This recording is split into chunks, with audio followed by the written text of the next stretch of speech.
はいどうも、やってまいりました。今日はですね、なんとですね、いろいろちょっとネットでいろいろ検索したらちょっと見つけたんですけども、目を開けたままくしゃみすることって、ちょっとすいません。目を開けたままくしゃみすることってなんかできないらしいんですよ。体の構造上。もう肘にキスするぐらい難しいって言ってて、もうぐらい難しいですがもうできないみたいに言われてて、今日はそれはもう俺多分絶対できると思うんですよ。いろいろな人生経験積んでるんで、これぐらいは楽勝だと思うんですよ。なので、ちょっと今日はそれを検証してみたいと思います。なんかいけそうな気がする。くしゃみすぎた。無理みたいです。なのでちょっと強行突破、1個考えたんで、やってみたいと思います。セロハンテープを使っていきたいと思います。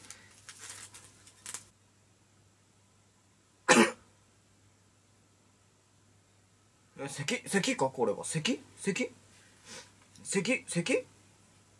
みたいになっちゃった。もう一回いきます。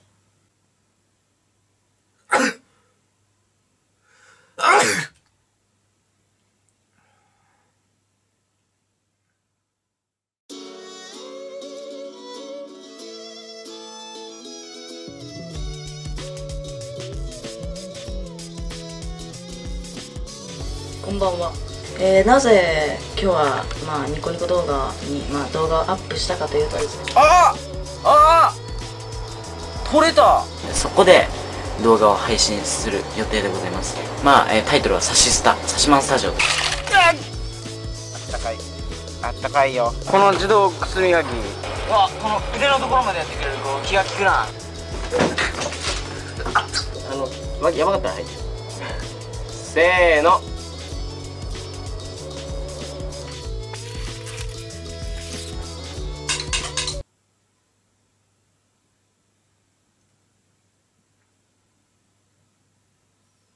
はい、そしてもう一個、こう体でできないことがあったんですよ。それは、自分で自分の人口、僕のゲーム実況のチャンネル、まほちゃんゲームズがオープンしました。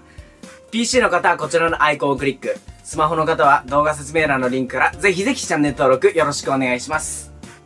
それではまほちゃんゲームズで待ってます。